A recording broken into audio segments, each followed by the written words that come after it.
Одна из самых популярных мобильных игр Brawl Stars недавно снова стала набирать обороты. С чем это связано? Как долго это продлится и какое у игры может быть будущее? Сегодня я и ютубер Light постараемся ответить на эти вопросы. Погнали! Итак, я думаю, ни для кого не секрет, что 2023 год стал самым худшим годом для Brawl Stars. Основной причиной уменьшения активности в игре стало удаление боксов в 16-м сезоне Brawl Pass и замена их на новую систему получения бойцов с кредитами. Разумеется, люди, которые не представляли игру без ящиков, активно начали уходить из игры. Это также касается официальных ютуберов. Для России худшим действием со стороны разработчиков стала блокировка игры в России и Белоруссии. После этого дела у игры шли плохо. Но сейчас, в начале 2024 года, актив начал резко возвращаться в игру. Что на это повлияло? Многие думают, что это из-за обновы с гиперзарядами, вышедшей в сентябре. Но спешу вас огорчить, ведь наоборот, именно это обновление собрало антирекорд по активности и только лишь усугубило ситуацию. В том обновлении добавили новый сезон Brawl Pass «Возвращение на ранчо». Даже звучит совсем не оригинально. Добавили 6 гиперзарядов, изменили оформление и систему прокачки бойцов. Все, гиперзаряды среди комьюнити Brawl Stars резко возненавидели. Наверное, это потому что как тогда, так и сейчас, вся мета, то есть список сильнейших бойцов, зависела и зависит только от них. Это создавало дикий дисбаланс и несправедливость. Подобное добавляли еще в Clash Royale, там это называется эволюцией, и игроки это явно не оценили. Но после 20-го сезона стартует новый сезон Brawl Pass «Странный цирк». Вроде все как обычно, не считая добавления мега-копилки и лора, но об этом чуть позже. Первая половина сезона почти никак не сказалась на игре, а вот с наступлением декабря все резко начало меняться. Ведь прямо под Новый год сервера игры дико переполняют игроки, и разработчики просто в ахере от такого. И дальше пошло-поехало. И нас интересует вот этот промежуток времени – декабрь. Давайте по списку. Новый год, а значит новые скинчики, карты и новогодний календарь призов, где все бесплатно. И с ним же приходит новый бесплатный боец Мико. Дальше нам все больше раскрывает лор игры. Одна запись даже успела стать мемом. И все это сформировало резкий подъем интереса вернуться в старую игру, чтобы получить бесплатного персонажа.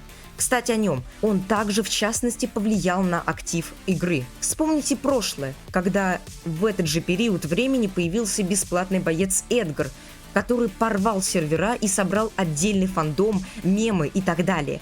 Примерно то же самое люди ожидали от Мика, который вдобавок с интереснейшей механикой. Теперь вспомните активное расширение лора, которое мы так долго ждали.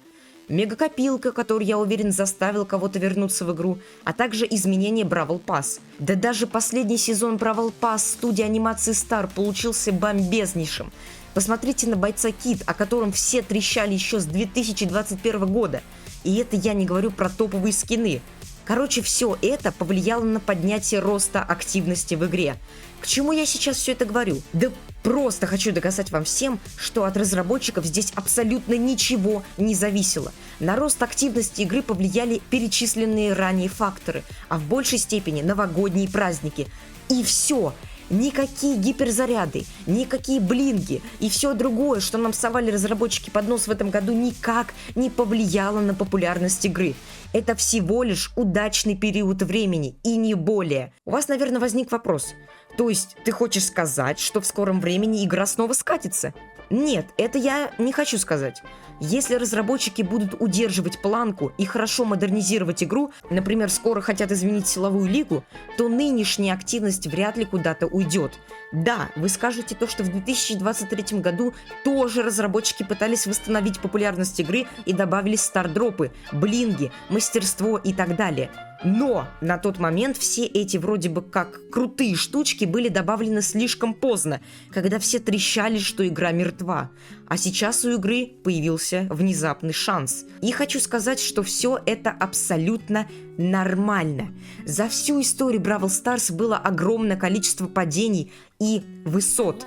Да, возможно, то, что происходило с игрой в 2023 году, можно было назвать худшим периодом игры. Но Мы это пережили. Игра развивалась и будет развиваться. 100% через те же самые 5 лет разработчики удалят стардропы и сделают что-то другое. Это нормально. И виноваты, кстати, в этих вынужденных изменениях далеко не только разработчики. Всем привет! Хотелось бы сказать пару слов о будущем Brawl Stars. Игра Brawl Stars еще будет жить, но у нее так же, как и у других игр Supercell, со временем упадет актив. Этого никак не избежать, со временем ко всему теряется интерес. Люди, которые играли в Бейс, взрослеют, у них уже не бывает времени на игры.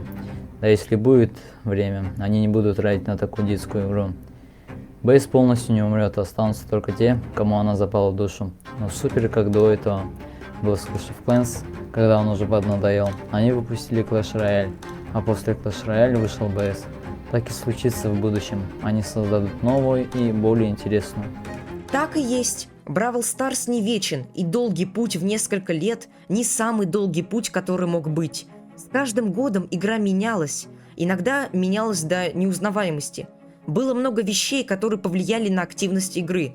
Например, тот же самый Бравл Пасс, который добавили в 2020 году.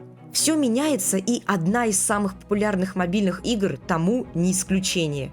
Разумеется, люди, которые не смогут никогда в жизни принять факт удаления ящиков, будут тупо жить и ненавидеть разработчиков за это, и даже не попытаются зайти в игру. Может быть, хотя бы ты дашь игре второй шанс и наконец-то войдешь в нее? Что если поднятие популярности – это результат не только новогодних праздников? Попробуй зайти в игру.